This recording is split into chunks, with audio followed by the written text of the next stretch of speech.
Tonight, the province takes further measures to stop elk from damaging farmland. The opposition calls for more action to halt foreign land ownership. And skiers in Ronge return to the trails they nearly lost to fire. This is CBC Saskatchewan News.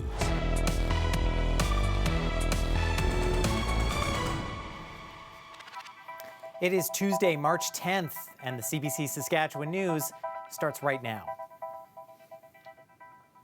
I'm Ethan Williams. Thank you for joining us. Saskatchewan farmers have an elk problem. The animals are eating crops and grain meant for livestock, but the province says it has a plan to prevent the damage, and it's not the first time it's tried to address the issue. Colleen Silverthorne has our top story. People living in rural areas say they have an elk problem. Herds with hundreds of elk are trampling crops, and it's costing a lot of money. Now, the province is stepping in. It's issuing landowners permits, allowing them to shoot the animals outside of hunting season. We're trying to disperse these big herds too, get them dispersed and moved off and hopefully permanently moved off, right, of areas where they're causing damage and havoc. The permits won't be available until next winter, and farmers have to prove elk have damaged their land in order to get them. Landowners can get up to 8 permits each, and the elk have to be shot on the land they are damaging. There's herds of 300 and 400 out there, and we know of cattle ranchers that are rolling out bales, and the elk are there. It's almost 1-to-1.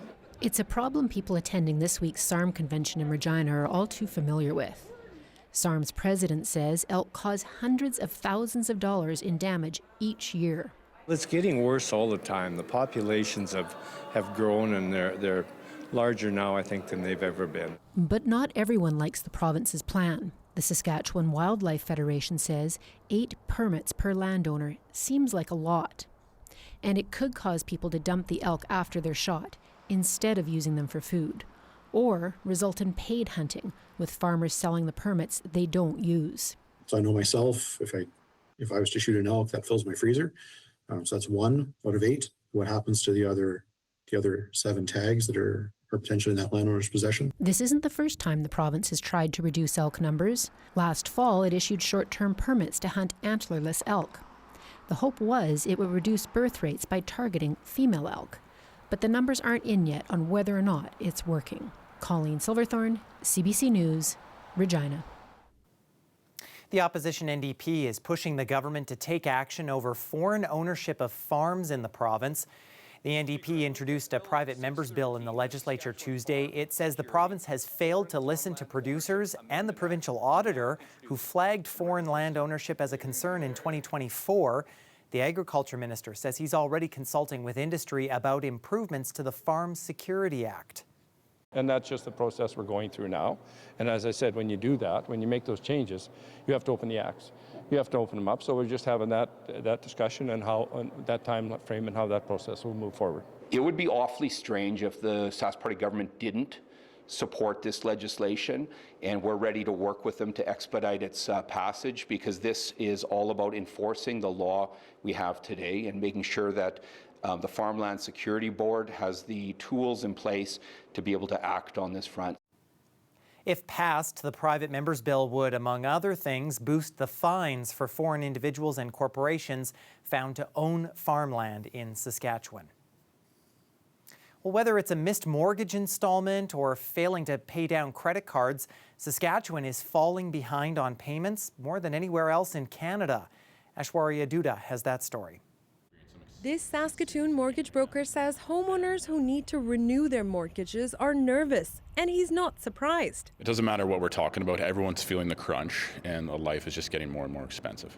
More than 1 million mortgages are up for renewal in Canada this year, and people who bought houses during the pandemic are struggling to absorb the shock of much higher interest rates. Saskatchewan leads the country in missed mortgage payments. The share of homeowners more than 90 days behind sits at 0.4%, nearly double the national rate. But that number is actually improving. It is still higher than the national average, but it's descending.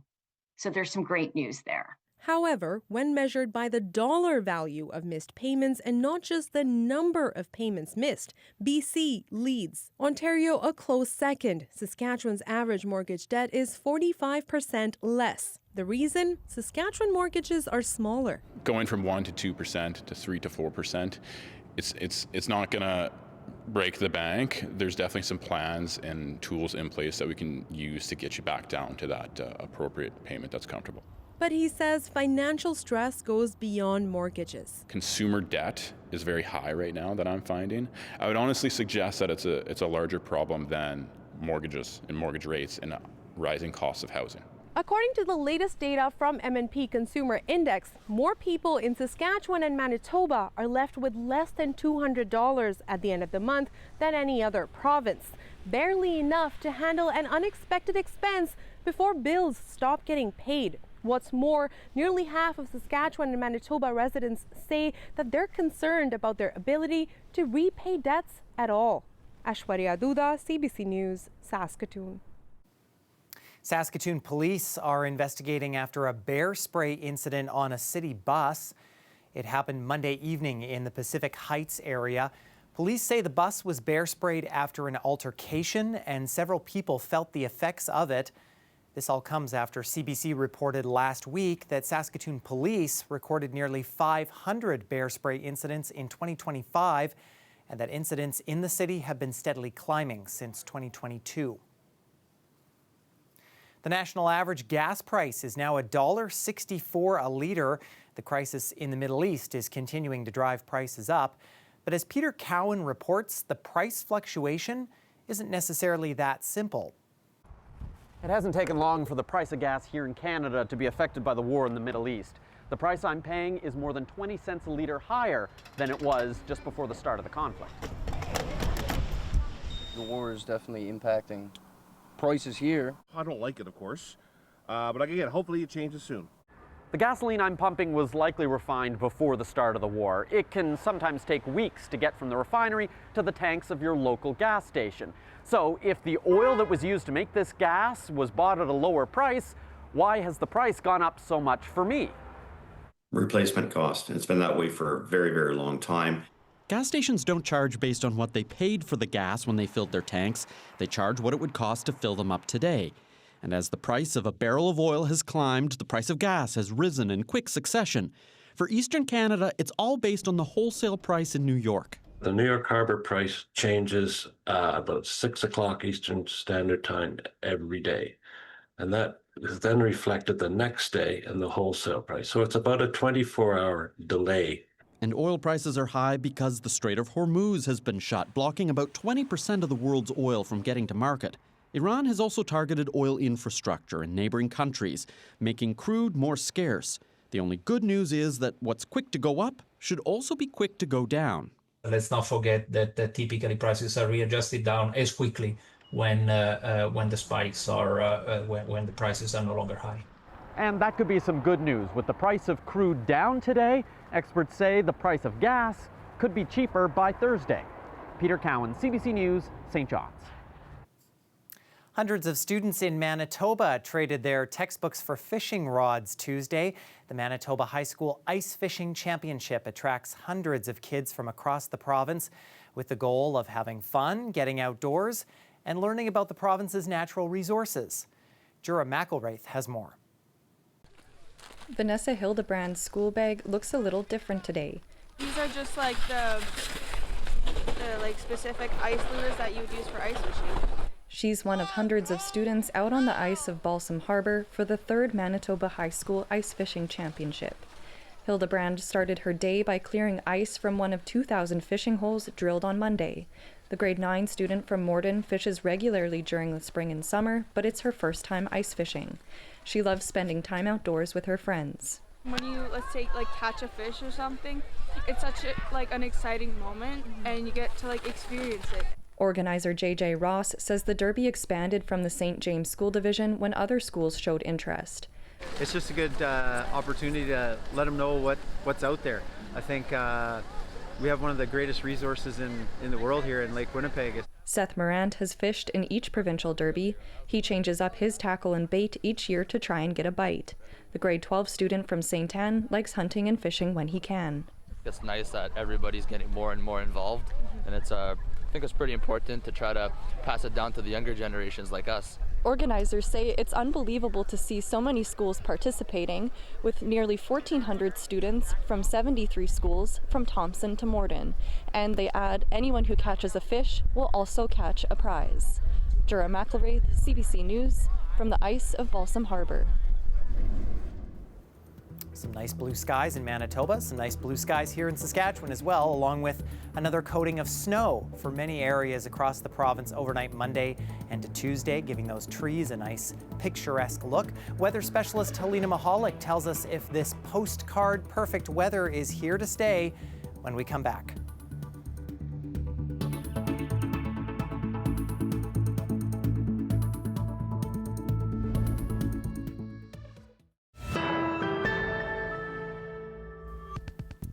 Skiers in Ronge are taking part in an annual event they thought wouldn't happen this year. Last summer's wildfires destroyed most of the trail system, but as Aisha Ashraf reports, volunteers stepped in to fix things up. Skiers push off and tackle the rolling trails of Ronge, a winter tradition that's drawn people here for decades. But this year, the route feels different. Last summer, wildfire tore through most of the 55-kilometer trail system, and for a time, locals weren't sure this event would happen at all. It burnt at kind of varying levels of intensity. There's parts of the trail that skiers will see today for the first time that it's like a barren landscape out there. Out on the course, that change is hard to miss. The forest, now sparse, with less cover overhead and charred trees along the route. For Elise Berger, these trails were a selling point when she moved to Ronge a year and a half ago. When the community evacuated last June, she says she was worried this weekend might be lost too. You know, it wasn't at all guaranteed it would go ahead, and I was super worried about that when the fires were hitting, that it could destroy that beautiful community, but definitely not. The Don Allen Sask loppet is a point of pride in Ronge. After a wildfire destroyed 80% of the trails and several warm-up cabins last year, the community rallied together to ensure the tradition lives on. Volunteers spent months clearing trees, grooming trails, and rebuilding warm-up shelters. But a full restoration is still years away. We're going to be dealing with it for, quite a few number of years until trees start growing back up again and everything else. And there's always a big shout out I always give to the volunteers, because without the volunteers I wouldn't be here right now without them. Along the course, the community support is constant, with refresh stations like this one keeping skiers moving with water, food, and quick encouragement. Come on in. Rob House has been coming to this event since the first Sask loppet in 1983. Nobody older does. After last summer's fires, he says what stood out was the collective resolve to move forward and the way people showed up to support it. But they're determined to hold it. And so, okay, if you're going to hold it, we're going to be there and show our support. We're showing up. Made it through. And for Berger, the weekend is more than a race. To see that be, the community just rebound so quickly and keep that going, it makes me feel like it's here to stay. It's a community celebration and a promise for the future. Aisha Ashraf, CBC News, Ronge.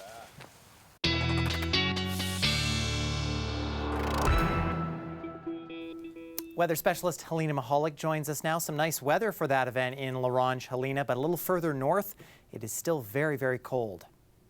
Yeah, Ethan, it's surprising considering how things are warming up in south and central Saskatchewan. The far north is still deeply planted in winter. There is a cold advisory in effect for that part of the province. Let's take a look and see where that is in effect. So that looks like a yellow level, a cold alert issued by Environment Canada. That's in effect for Stony Rapids and Wollaston Lake. They're going to have an overnight wind chill of -45 tonight. That could mean frostbite in minutes. So it's a lower level severity, but still dangerous when you factor in that frostbite, which is still a danger tomorrow morning. Waking up, that part of the province still feeling like -40, but central Saskatchewan feeling more like -20, and Regina waking up with the wind chill feeling very warm tomorrow, just below the freezing mark.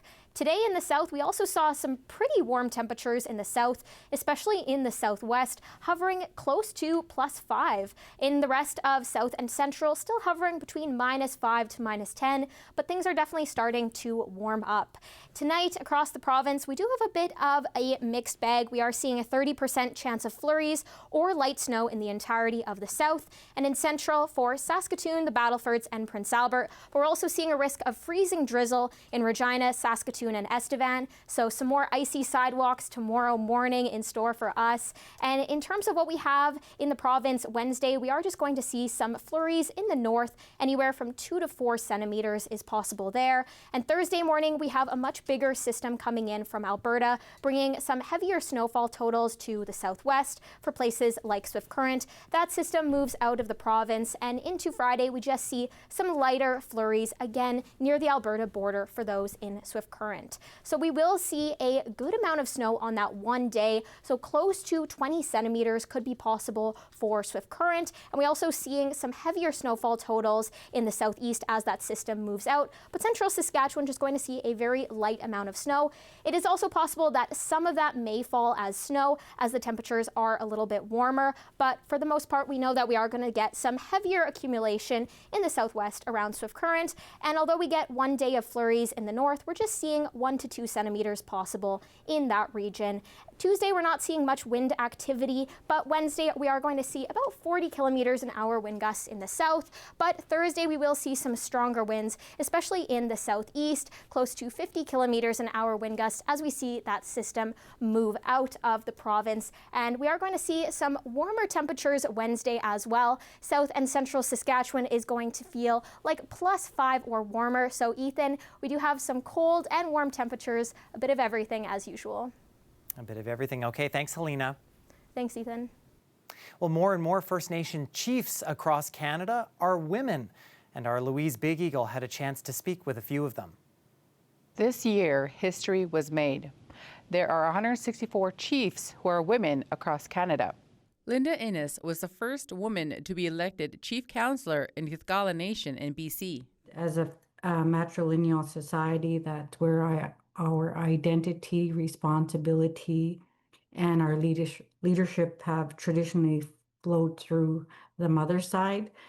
And under the Gikatla laws, which is we call our Ayaw, has always recognized the strength and authority of women. And if we all uphold our women and look after our women, our little girls are the little girls that are being born into our nation, creating healthy foundations, and we're going to get where we need to be and be strong, governing societies once again.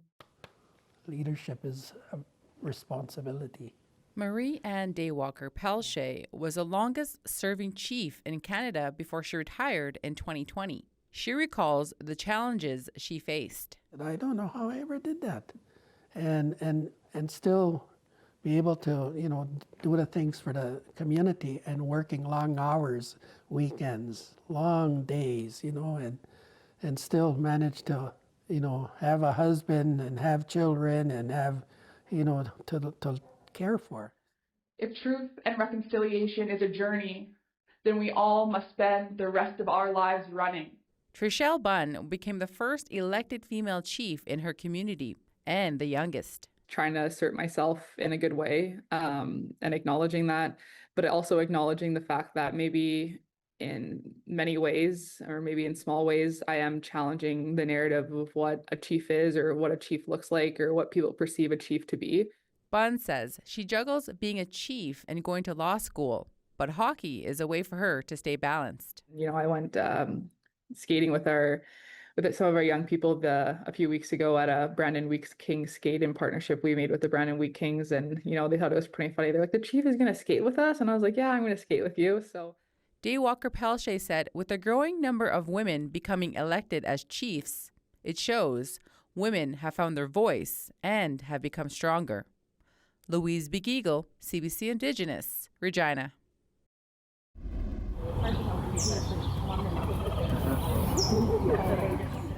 4 male cheetah cubs have made their debut at the San Diego Zoo Safari Park after spending their first few months bonding in private.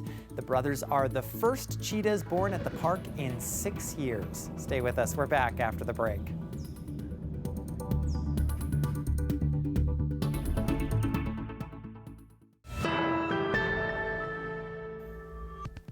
Northern Saskatchewan fish harvesters are close to securing a deal to buy a fish packaging and distribution plant in Winnipeg.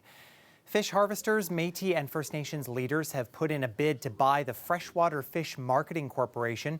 It's been a federal Crown corporation since 1969. Saskatchewan Cooperative Fisheries Limited says its bid has been selected to buy it, and the group is now working to secure the final details. Fish harvesters from northern Saskatchewan and Manitoba will supply freshwater fish to the plant.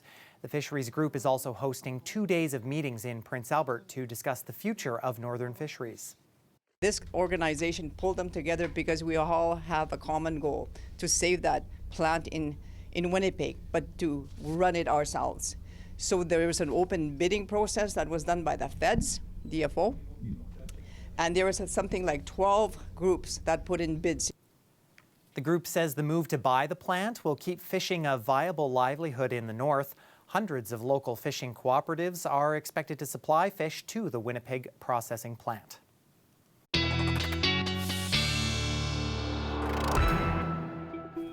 And Helena's back now with a look at a forecast that looks a little bit unsettled at times, Helena. Yeah, Ethan, we're going to see those temperatures jumping around, but tomorrow is a warm day. Let's take a look at the forecast for the city of Regina. Wednesday, the sun is going to be out and we're seeing temperatures above freezing. Only going to last that one day, though. We're seeing a bit of a breeze Thursday, temperatures back below freezing, and a chance of some light snowfall on Friday. Saturday and into the weekend, we really see the drop back of those overnight lows back to below seasonal for this time of year. And those cooler temperatures take us into next week, and we will see a chance of some light snowfall on St. Patrick's Day as well. In Saskatoon, a little sunnier skies here. On Wednesday, we're not quite breaking out of that freezing mark, and we'll continue to see some breezy skies and even the chance of some light snowfall into the end of the week. And we definitely see the dip down of some overnight lows as well, close to that -20 mark again. Those cooler temperatures last us into the weekend, but the sun is out, and into Tuesday. Might not see a rainbow, but we will see a chance of some more flurries and a bit of a breeze as well. So Ethan, we're really just jumping between spring and winter each day here in Saskatchewan. Yes, the Ides of March, they like to play tricks on our weather. Thank you, Helena. Thanks, Ethan.